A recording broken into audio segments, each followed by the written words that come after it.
hemos comprobado en en el capítulo 1 que están bajo pecados todos. Dice el texto, por lo cual eres inexcusable. Quien quiera que seas, dice el texto bíblico. Ningún hombre, ninguna persona en el mundo puede tener una excusa, un argumento en contra de Dios cuando se presente delante de Él y diga, yo no te conocía, yo nunca escuché de ti, nadie me habló de ti, porque está escrita la ley en su conciencia, en sus corazones, de que hay un Dios. De lo que de Dios se conoce les es manifiesto, porque Dios se lo manifestó, Dios se conoció, se reveló a ellos. Entonces los gentiles están bajo pecado y están bajo condenación por el pecado de culpa en ellos. Después el apóstol Pablo de esos dos grupos de personas en la humanidad hace una tercera clasificación y saca de entre judíos y gentiles, saca a un grupo de personas que los historiadores o los estudiosos de la Biblia le llaman los moralistas, ¿se acuerdan? Las personas que dicen que ellas son buenas, las personas que dicen, yo me considero una buena persona, yo no he matado, yo no he robado, yo no le hago mal a mi prójimo, al contrario, yo soy muy buena persona, cuando veo a una persona en necesidad, yo le ayudo, compro comida al necesitado, le doy techo a aquel que no tiene, etcétera. Hay personas en el mundo que se consideran buenas.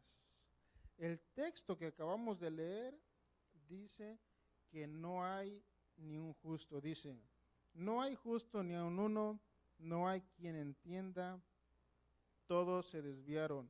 No hay quien haga lo bueno, no hay ni siquiera uno. Es palabra de Dios.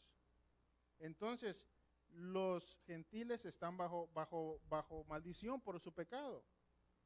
Las personas que se consideran buenas también ellos no pueden cumplir las exigencias de Dios. Porque escuchen, esto es bien importante, para uno entrar al cielo se necesita una justicia. Y esa justicia tiene que ser perfecta, tiene que ser sin mancha, sin pecado, sin contaminación. Esa justicia ningún hombre la posee, ningún hombre puede poseer una justicia perfecta. ¿Por qué? Porque después de la caída, el carácter del ser humano se fue degradando, se degradó. Después de la caída, ese pecado de desobediencia afectó todos nuestros sentidos. Desde Adán en adelante, todas las personas nacemos enfermas espiritualmente. De hecho, la Biblia dice que estamos muertos espiritualmente en nuestros delitos y pecados. Entonces, como ya nacimos defectuosos de fábrica, ya no podemos funcionar y ya no tenemos la capacidad de poder tener la justicia que Dios demanda. Es imposible, ya no se puede. Es como una persona que no tiene la facultad de poder caminar, que nació inválida, ella no puede caminar, no puede correr, y no le podemos exigir eso por su incapacidad de hacerlo. Entonces nosotros somos incapaces de poder cumplir esas exigencias que Dios demanda y esa justicia. Entonces, como nosotros no podemos, por eso Dios tiene que recurrir a una justicia de alguien más, y esa justicia tiene que ser perfecta, sin mancha y sin pecado. En la carta a los Hebreos dice que tenemos un gran sumo sacerdote que fue tentado en todo, pero sin pecado, dice el texto bíblico, sin pecado. Entonces, escuchen, es a través de la justicia de Cristo que Dios nos declara justos e inocentes, no por nuestras propias fuerzas, no por nuestras propias justicias, ni por nuestras propias obras, sino por la justicia de Cristo, las obras de Cristo en nosotros. Entonces así somos justificados. Dice el versículo 16 y 17, porque no me avergüenzo del Evangelio, porque es poder de Dios para salvación a todo aquel que cree. al judío primeramente y después al griego. Porque en el Evangelio la justicia de Dios se revela por fe y para fe. Entonces, ¿qué necesita el hombre para entrar al cielo? Una justicia perfecta, una justicia que no posee pecado. Y esa justicia solamente la posee Cristo.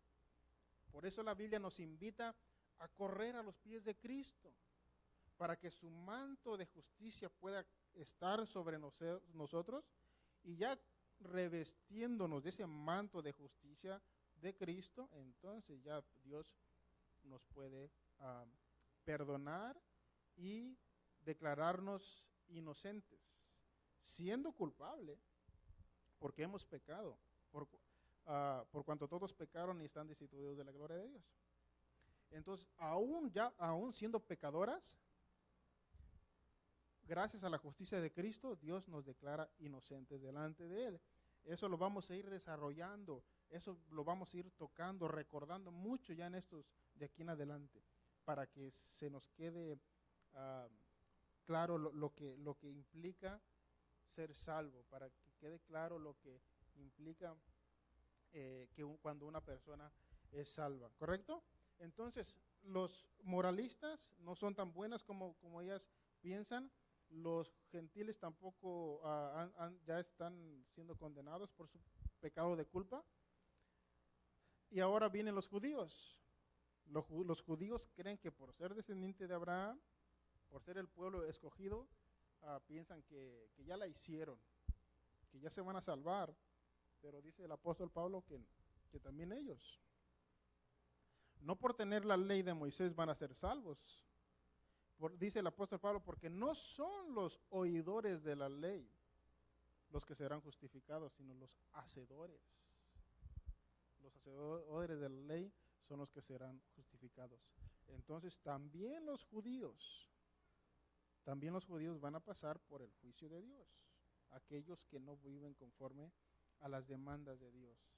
Entonces toda persona está en problemas con Dios y necesita urgentemente hacer las paces con Dios, porque su pecado de culpa lo condena. Y si esa persona se encontrara el día de hoy con su Creador, tendrá graves problemas, porque Dios le va a decir, muéstrame tu justicia. Y su justicia no va a ser suficiente para él, para que un Dios justo y soberano pueda declarar a esa persona justa o inocente. Entonces, por eso la necesidad de tener un Salvador. Alguien dijo en alguna ocasión, si el mayor problema del ser humano hubiera sido la economía, Dios del cielo hubiera mandado un economista. Pero Dios no mandó a ningún economista. Si el mayor problema del ser humano hubiera sido la enfermedad, Dios hubiera mandado a un médico. Pero Dios no mandó a un médico. Dios mandó un Salvador. Porque el mayor problema del ser humano es su pecado de culpa que lo condena. Y he aquí la importancia de un Salvador, para que podamos ser justificados delante de Dios. ¿Y quién es ese Salvador? Nuestro Señor Jesucristo, Entonces, ya en el capítulo 2, también los judíos también ellos tendrán que rendirle cuenta delante de Dios. ¿Qué dice el versículo 1 del capítulo 3? ¿Qué ventaja tiene pues el judío? ¿O de qué aprovecha la circuncisión? Miren, los judíos, ellos no se iban a quedar callados. Cuando el apóstol Pablo les estaba exponiendo el mensaje, ellos no se iban a quedar callados. Ellos iban a argumentar con Pablo. Y ellos le iban a decir, Pablo, estás equivocado, Pablo. Nosotros tenemos argumentos, nosotros tenemos objeciones. Vamos a hacerte unas preguntas. Entonces, uno de los judíos de esta fila, un judío que no acepta su condición, su error, su pecado, entonces se pudo haber levantado. Los historiadores, los estudiosos creen que el apóstol Pablo mientras exponía su pecado a los judíos, él crea un judío imaginario en su mente para debatir contra ese judío, porque dice el apóstol Pablo, estoy seguro que ahora que voy a exponer su pecado a los judíos, alguien de ellos va a hacer estas preguntas. Alguien de ellos se va a levantar y me va a decir, Pablo, pero y esto y esto. Entonces, antes de que un judío se ponga de pie y haga esas objeciones a Pablo, él se crea un judío imaginario aquí en la mente y debate contra ese judío. Eso era muy común en los filósofos griegos de la antigüedad. Entonces, ese judío imaginario del apóstol Pablo se pone en pie y le pregunta, Pablo, lo que has dicho, yo te hago esta pregunta. Dice el versículo 1, ¿qué ventaja tiene pues el judío? ¿O de qué aprovecha la circuncisión? Lo que él estaba queriendo decir, ese judío imaginario, es lo siguiente.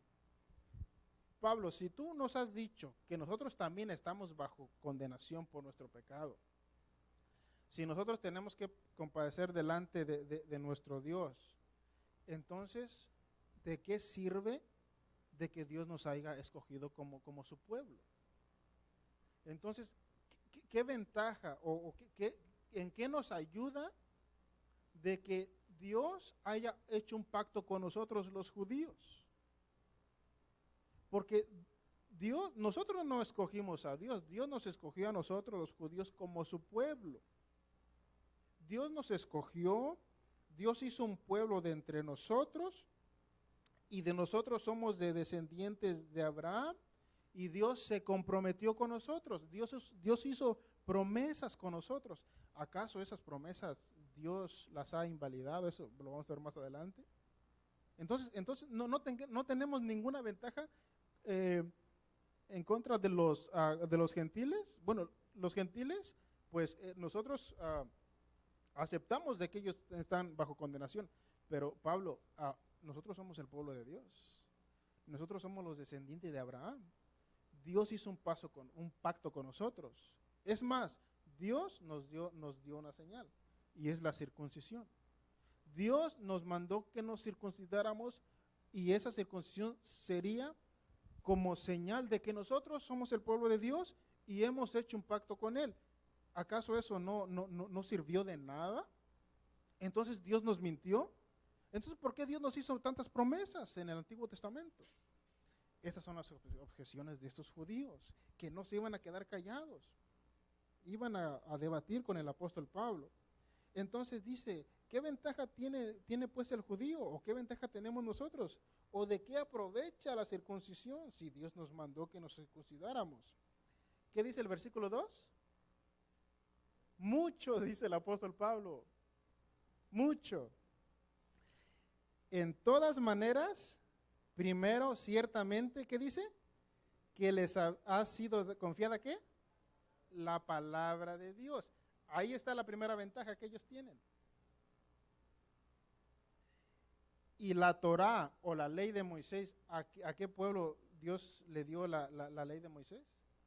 Exclusivamente a los judíos. Dios reveló su palabra escrita, el Antiguo Testamento, no a los egipcios, no a los asirios, no a los babilonios, no a los persas, no a los griegos.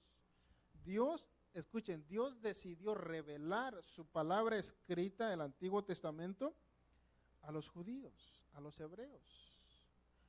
A ellos Dios les dio todos los mandamientos, los decretos, las ordenanzas, para que ellos se guiaran conforme a ese mensaje o a esa revelación.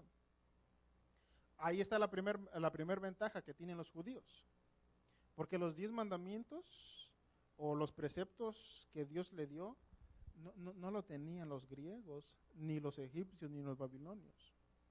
Ellos no sabían qué Dios demandaba de ellos, pero ustedes judíos sí sabían, porque tienen los 10 mandamientos, tienen la ley moral de Dios. Entonces esa es una gran ventaja, dice el apóstol Pablo. Tienen una gran ventaja. Entonces dice la siguiente expresión. Entonces la palabra de Dios ha sido revelada a los judíos. Ahora ya en el Nuevo Testamento Dios expande esa revelación, y ahora ya no solamente a los judíos, tienen esa revelación. Ahora también nosotros los cristianos ya tenemos la revelación escrita de Dios. Entonces, para nosotros tampoco hay excusa porque ya sabemos lo que Dios demanda de cada persona. Ya sabemos lo que a Dios le gusta y lo que a Dios no le gusta. Ya sabemos qué es bueno y qué es malo. Y ahora ya no hay excusa en decir esto me parece que esto es bueno o yo creo que esto no es tan malo. Es que no se trata es nuestra opinión. Es nuestra opinión versus la verdad absoluta de Dios. Entonces, lo que tú creas, lo que tú piensas, es tu simple opinión contra la verdad absoluta de Dios. Entonces, si Dios dice es malo, y punto. Aunque usted diga que es bueno, pero Dios dice es malo, punto, se acabó. Y si Dios dice esto es bueno, aunque tú digas esto es malo, no, eso es malo, eso no se puede hacer. Pero si Dios lo dijo, es una afirmación de Dios. ¿Y quién va a debatir contra Dios? ¿Quién va a argumentar contra Dios? Que tenemos una mente muy limitada, muy finita. Entonces, esa es la ventaja que tienen ustedes los judíos, que Dios reveló su palabra a ellos. Los gentiles no pueden decir eso porque a los gentiles todavía no tenían esa revelación. Los 10 mandamientos fueron exclusivos a los judíos, no a los gentiles. ¿Qué dice el versículo 3? Pues que si algunos de ellos han sido incrédulos, su incredulidad habrá hecho nula la fidelidad de Dios. Segunda objeción. La primera fue, Pablo, ¿qué ventaja hay de que nosotros somos el pueblo de Dios? Esa es la primera objeción que probablemente pudieron hacer los judíos. La segunda es esta. Pues que si algunos de ellos han sido incrédulos, su incredulidad habrá hecho nula la fidelidad de Dios. Lo que ellos están tratando de decir al apóstol Pablo es lo siguiente. Bueno, a nosotros se nos dio la revelación. De nosotros son los 10 mandamientos. Pero ¿qué de aquellos, qué de algunos que no creen en eso? ¿Qué de aquellos que no confían en lo que está escrito en la Torah o en la ley de Moisés? Porque de entre los judíos también hay incrédulos. O sea, no todos son creyentes. Entonces, así como en los gentiles no todos han creído, bueno, pues también en los judíos también son incrédulos. Y por eso hay algunos judíos que se convierten a otras creencias, a otras religiones. Aunque es muy raro eso. Pero dice, ¿qué hay de aquellos que no creen? ¿Acaso entonces su incredulidad habrá hecho nula la fidelidad de Dios? Algunos no creyeron. Si una persona, escuchen, si una persona no cree en los mandamientos de Dios, si alguna persona dice que Dios está equivocado, si alguna persona endurece su corazón, ¿ustedes creen que eso afecta lo que Dios ha dicho? Escuchen, si una persona dice como el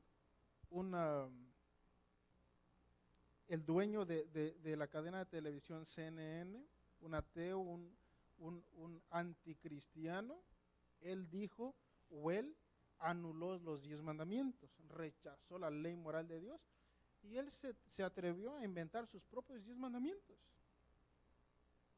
Y él modificó e hizo sus 10 mandamientos. ¿Ustedes creen que por hacer ese acto, entonces se anuló los 10 mandamientos de Dios? Ahora los mandamientos de Dios ya no son válidos porque ya este hombre ya hizo sus nuevos mandamientos. No, como dijimos anteriormente, es su opinión. Es su opinión contra la verdad absoluta de Dios. Entonces, si un judío no cree, eso no anula el propósito de Dios con el resto de los judíos.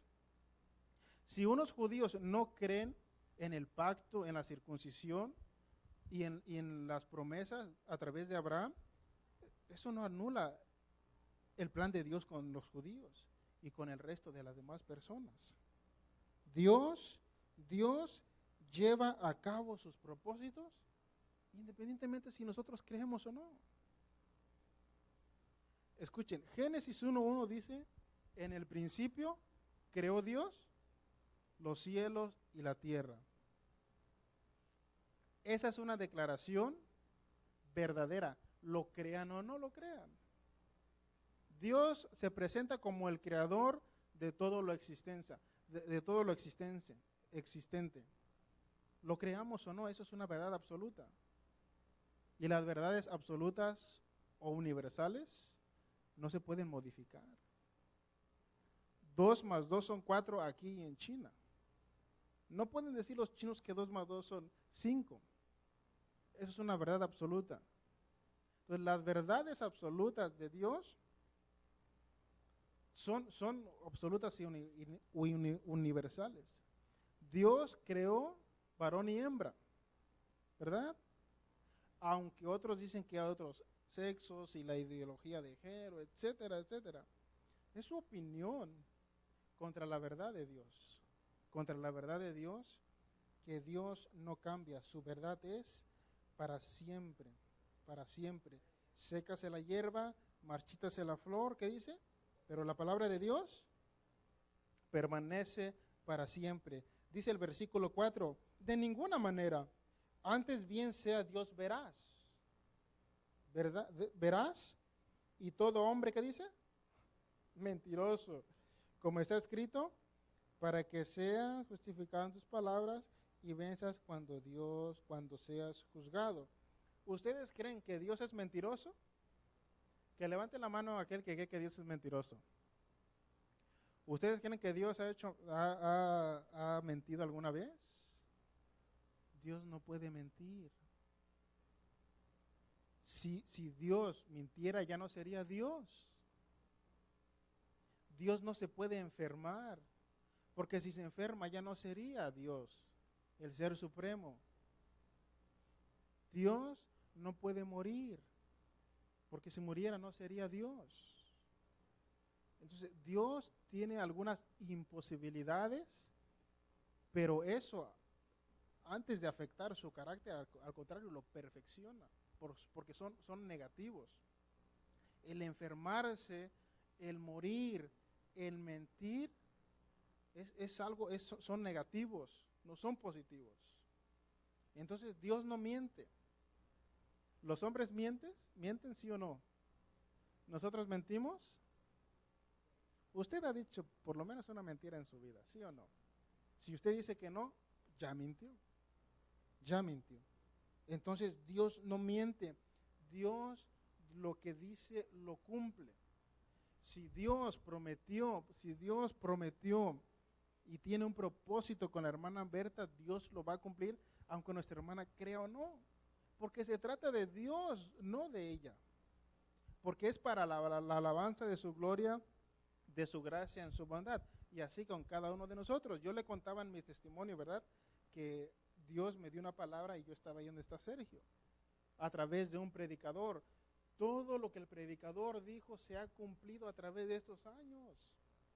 Entonces Dios no miente. Nosotros hacemos promesas y no las cumplimos. Nosotros prometemos y después de cierto tiempo se nos olvida, ¿sí o no? Nosotros a veces no cumplimos las promesas, las dejamos a medias. Acuérdese de una promesa que usted hizo y no la cumplió. O se la olvidó, más aún se la olvidó. ¿A Dios se le olvidan las cosas? No, a Dios no se le olvida. Dios no puede mentir. Entonces, la incredulidad de los judíos, eso no hace nula la fidelidad o los propósitos de Dios. Dios va a llevar a cabo sus propósitos independientemente si creamos o no creamos. ¿Qué dice el verso 5? Y si nuestra injusticia hace resaltar la justicia de Dios, ¿qué diremos? ¿Será injusto Dios que da castigo? Hablo como hombre. ¿Será injusto Dios que castiga?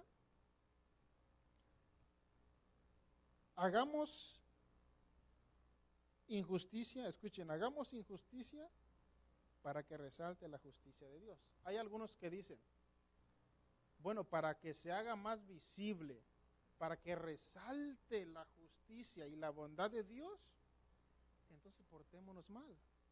Hay algunos cristianos que así piensan. Para que se vea más la bondad y la benevolencia de Dios, entonces hagamos injusticias, portémonos mal, vamos delante de Él, le pedimos perdón, y entonces se hace más visible que Dios es bien bueno con nosotros, aunque nos portemos mal. Voy a hacer esto y voy a hacer lo otro, al cabo Dios es tan bueno, al rato voy y le pido perdón y Dios me perdona. Hay algunos cristianos que piensan así, que piensan de esa manera. Pequemos para que Dios resalte su perdón. Hay algunos que dicen, Dios es bueno, Dios es misericordioso, entonces voy a pecar, voy a hacer esto. Al cabo después me pongo en cuenta con Él y yo sé que Dios me va a perdonar. Dios no puede ser burlado. Todo lo que el hombre sembrara, ¿qué dice? Eso también cosechará. Entonces Dios no puede ser burlado, Dios, no podemos jugar con Dios. Puedes jugar con una persona, puedes mentirle a una persona, pero no podemos jugar con Dios. No podemos mentirle con Dios, porque su omnisciencia y su omnividencia, todo lo ve, todo lo sabe. Incluso los secretos más íntimos de tu corazón, Dios lo conoce. Dios conoce las cosas malas que hacemos en secreto. Nadie se entera, nadie. Ni el esposo, ni la esposa, ni el hermano, ni los padres, ni el pastor, ni los líderes, nadie se entera lo que haces en lo secreto. Pero Dios sí lo ve, Dios se entera. Por eso, he aquí, el principio de la sabiduría, ¿qué dice? Es el temor a Jehová. La palabra temor es, alguien dijo en alguna ocasión que cuando nosotros hacemos algo malo, vemos para todos lados a ver si nadie nos está viendo, pero se nos olvida mirar para arriba. No tenemos ese temor a Dios. Si tuviéramos el temor de Dios, no veríamos para todos lados, veríamos hacia arriba, porque está Dios viendo. Porque Dios nos está mirando. Hagamos injusticia, pequemos para que Dios resalte su perdón y su amor. ¿Qué dice el versículo 6? En ninguna manera. De otro modo, ¿cómo juzgará Dios al mundo? Dios castiga el pecado. Sus pecados secretos, Dios algún día saldrá a luz. Dice que aquellos que pecan y no se arrepienten, escuchen, esto es una gran verdad. Aquellos que pecan y no se arrepienten, su pecado tarde o temprano lo alcanzará. Escuchen, eso es una gran verdad, indiscutible. ¿Ustedes creen que Dios pasará por alto esta injusticia? Pues mira, nosotros hemos pecado ¿ah? Y a veces ya pasó tiempo y decimos, creo que Dios no se enteró, no se dio cuenta. Tarde o temprano Dios va a sacar a luz ese pecado. Es una ley que no se puede negar, que no se puede negar. Dios castiga. Dios es un Dios justo y aborrece la injusticia. Así como un juez justo en esta tierra no puede dar inocente a un narcotraficante, a un violador, a un asesino. Por cuanto Él es justo, no puede pasar por alto esas injusticias. Pues lo mismo con Dios. ¿Ustedes creen que Dios pasará por alto nuestras injusticias? Lo que hacemos a solas, lo que hacemos cuando no estamos en la iglesia. Escuchen, cuando estamos en la iglesia, es fácil comportarnos como cristianos aquí. Aquí, ¿quién va a decir una grosería? Aquí, ¿quién se va a enojar con el hermano? Pero cuando salimos afuera nos transformamos y decimos, pensamos, vemos, y me estoy incluyendo yo, vemos, pensamos, decimos cosas que no son agradables delante de Dios. ¿Sí están viendo que también los judíos están bajo pecado? Porque tanto los gentiles, las personas buenas y los judíos, todos estamos bajo el pecado. Porque nacimos defectuosos en nuestro nacimiento. Y ese pecado, esa infección, esa enfermedad incurable que se llama pecado, nos inclina mayormente a hacer lo malo. Nuestro pecado, nuestro defecto, el problema que tenemos en nuestro interior, se inclina más hacia hacer lo malo que hacer lo bueno. Y la mayor evidencia es un niño. Un niño, nadie le enseña a portarse mal, se le enseña a portarse bien. Cuando usted manda su niño a la escuela, ¿qué le dice? Te portas mal. Eso le dice, ¿verdad? ¿Qué le dice a su niño? Te portas bien. Porque ellos por naturaleza se portan mal, porque ya tienen el pecado dentro de ellos. Y cuando más va creciendo esa persona, más se va desarrollando ese pecado hasta llegar a cometer asesinatos, robos, secuestros, violaciones, adulterio, etcétera, etcétera. ¿Qué dice el versículo 7? Pero si por mi mentira la verdad de Dios abundó para su gloria, ¿qué dice? Porque aún soy juzgado como pecador. ¿Y por qué no decir como se nos calumnia o como algunos cuya condenación es justa, afirman que nosotros, ¿qué dice? Decimos, hagamos males para que vengan bienes. Más adelante vamos a estudiar el libro de Romanos que dice, perseveraremos en el pecado para que la gracia abunde. ¿Qué dice el apóstol Pablo? En ninguna manera. Porque los que hemos muerto al pecado, dice, ¿cómo viviremos aún en él? Escuchen, si nosotros ya decidimos entregar nuestra vida a Cristo y tratar de hacer obras de justicia, ¿cómo vamos a volver nuevamente a hacer lo que hacíamos antes? ¿Cómo vamos a agarrar una botella de cerveza y volver a tomar? ¿Cómo vamos a volver a agarrar un cigarro y fumar? ¿Cómo vamos a meternos con una mujer, etcétera? ¿Cómo vamos a volver a hacer lo de antes si se supone que ya cambiamos de vida, que ya renacimos nuevamente con Cristo en su muerte y en su resurrección? Perseveraremos en el pecado para que la gracia abunde en ninguna manera. Porque los que hemos muerto el pecado, ¿cómo viviremos aún en él?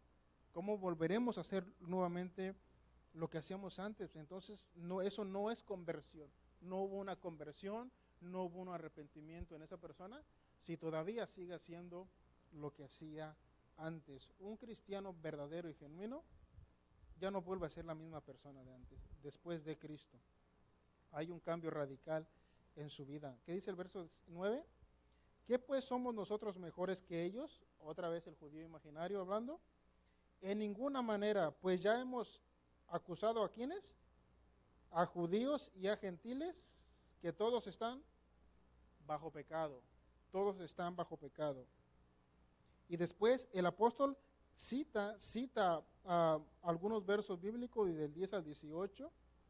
El apóstol nuevamente describe la condición del ser humano. ¿Cómo está el ser humano delante de Dios? Judíos y gentiles están bajo pecados. Porque según la palabra de Dios no hay ningún justo.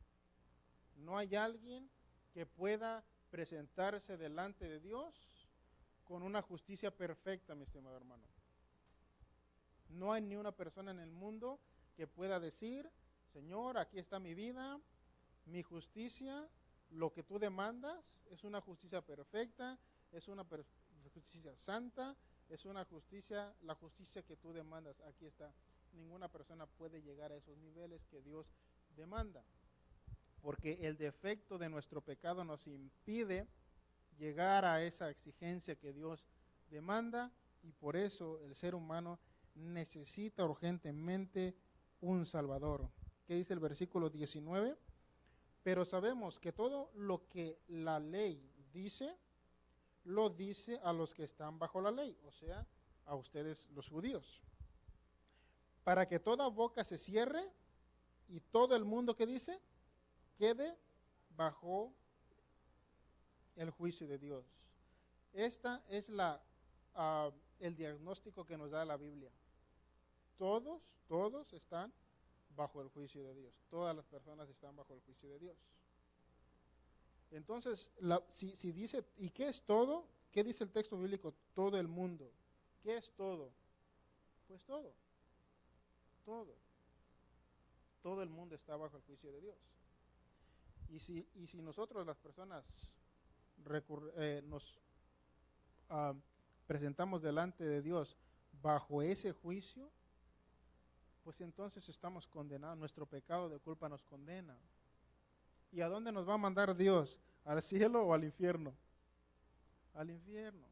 Porque el pecado de culpa nos lleva derechito al infierno. Alguien dijo en alguna ocasión que Dios no manda a nadie al infierno. Ellos se van solitos. Ellos deciden irse. Es la decisión que ellos tomaron por haber rechazado a Dios. Se les habló, se les predicó, se les enseñó y no quisieron, rechazaron a Dios. Hay muchas personas que se les habló, se les predicó y ellos rechazaron el mensaje de Dios. No fue Dios quien los envió. Sus acciones lo llevaron a esa persona a su destino por haberse alejado de Dios, por haberse alejado de Dios. La ley fue dada a los judíos, la ley fue dada a los judíos. Entonces dice que, pero sabemos que todo lo que la ley dice, lo dice para los que están bajo la ley, o sea, ustedes, los judíos, para que ustedes no digan nada y también se mantengan con la boca cerrada, porque también ustedes están bajo la ley. No por tener la ley se salvarán. Los judíos creían que por ser el pueblo de Dios, por tener la ley, ellos ya están bien con Dios. No, los que se salvan son los oidores, los hacedores y no los oidores. Los oidores, los hacedores son aquellos que podrán presentarse justificados delante de Dios. Y para concluir el versículo 20, ¿qué dice el versículo 20? Este texto también es muy importante. Ya que por las obras de la ley, ¿qué dice? Ningún ser humano será justificado delante de él, porque por medio de la ley viene el conocimiento del pecado. Escuchen, si la salvación es por las obras de la ley, nadie estaría en el cielo. Ninguno, ni una persona estaría en el cielo. Porque ya, como hemos dicho, la justicia que Dios demanda es una justicia igual a la de Dios, no parecida a la de Dios. No es una justicia parecida a la de Dios o semejante a la de Dios. La justicia que Dios demanda es una justicia igual a la de Dios. Y esa justicia que Dios demanda es la justicia de Cristo. La justicia de Cristo es una justicia igual a la de Dios. Y por eso el ser humano necesita urgentemente recurrir a Dios, a Cristo. Escuchen, antes de llegar a Dios, primero tenemos que pasar ¿por quién? Por Cristo. No podemos ir directamente a Dios. Porque si vamos directamente a Dios, nos rechaza, nos vuelve para atrás. Tenemos que ir acompañado con una persona, una segunda persona. ¿Quién es esa segunda persona? Cristo. Entonces, si las personas, por eso el texto dice, nadie viene al Padre si no es por mí. Porque si el ser humano decide por su propia cuenta, sin tomar en cuenta a Cristo, presentarse delante de Dios, Dios lo va a regresar para atrás. Entonces, para que seamos aceptados delante de Dios, tenemos primero que recurrir a Cristo, a las obras de Cristo, al perdón de Cristo, a la sangre de Cristo. Y ya que Cristo nos viste de ese manto de justicia, entonces ya Cristo, escuchen, Cristo no nos manda solo al Padre, Él nos acompaña. Él va con nosotros tomado de la mano. Y ya cuando nosotros llegamos a Dios, al Padre, ya no llegamos solos, ya llegamos acompañados y llegamos acompañados con Cristo. ¿Y saben lo que Cristo dice? Yo sé que esa persona es pecadora, Yo sé que ha mentido, ha robado, ha violado, ha secuestrado. Yo sé que Cristo es el intercesor, el mediador. Escuchen, la persona que va con Cristo, él no dice ni una sola palabra. Él no habla, se queda callado. Porque si hablara, entonces Cristo se presenta como el mediador y Él es el que habla. Él es el que intercede delante de Dios. Y Él es el que dice, Él era así, hizo esto y lo otro, y su pecado de culpa lo condena. Pero yo me ofrezco voluntariamente, dice Cristo. Yo me ofrezco voluntariamente pagar ese precio, pagar la deuda de su pecado, yo me ofrezco voluntariamente pagar la culpa de su pecado. Y ¿sabe lo que hace en Cristo? Se quita su manto de justicia, su manto de justicia, se la quita él mismo y va y se la pone hacia esa persona. Y ya con ese manto de justicia vestido, entonces procedemos a ese juicio y a esa declaración de justo. Pero escuchen, no sin antes venir acompañado de Cristo. Y ese acto de ir hacia Cristo es lo que la Biblia le llama fe, la fe bíblica. ¿Por qué? Porque él creyó que es necesario que a través de Cristo pudiera ir al Padre. Entonces, ese acto de ir hacia Cristo es la fe bíblica, la fe salvífica, la fe salvadora. Porque si no creyera que Cristo puede hacer algo por él, no iría hacia él, iría directamente a Dios. Entonces nosotros creímos en Cristo, ¿verdad? Nosotros creímos que Él podía hacer algo con nosotros. Y por eso fuimos ante Él. Fuimos ante Él, le contamos nuestra situación. Eso es el arrepentimiento. Le contamos nuestra situación, nos arrepentimos, lloramos. Ese acto lo hicimos con Cristo. Ahí hicimos ese arrepentimiento. Entonces, el primer lugar es fe, ir ante Cristo. Eso es fe, la fe bíblica. El segundo lugar es el arrepentimiento. Le contamos todo lo que éramos y le pedimos perdón. Y le dijimos, esto es lo que pasa, así estoy, pero quiero cambiar de vida porque quiero arrepentirme de todo lo que hice. Y entonces, cuando ya nos arrepentimos, entonces Cristo nos agarra de la mano y nos lleva ante el Padre y nos dice, esta situación está así, pero Él ha creído que tú puedes hacer algo con Él. Entonces ya es ese proceso, eso es la justificación. Entonces ya como el Padre soberano, el Dios soberano vio que esa persona no viene sola, sino viene acompañando nada más y nada menos que de Jesucristo su Hijo. Entonces por eso el Padre, ya viendo la situación, toma una decisión, dicta una sentencia sobre ese individuo y entonces a través del mediador que es Cristo, lo declara inocente. Y le retira todos los cargos de culpa que condenaba a esa persona, son retiradas. Y literalmente el Padre, el Dios soberano, declara justa a esa persona. Inocente, no por sus méritos, sino por los méritos de Cristo en la cruz. Y en ese momento ya pasamos de ser enemigos de Dios a ser hijos de Dios, por méritos de la persona de Cristo. Démosle un aplauso a nuestro Señor Jesucristo, que hizo todo esto para salvarnos del pecado y de la muerte. Entonces, eso es lo que hace Cristo por nosotros. Eso es lo que hace Cristo por nosotros. ¿Verdad que ha hecho todo por nosotros? Nos entregó su propia vida para el perdón de nuestros pecados. Póngase de pie, por favor.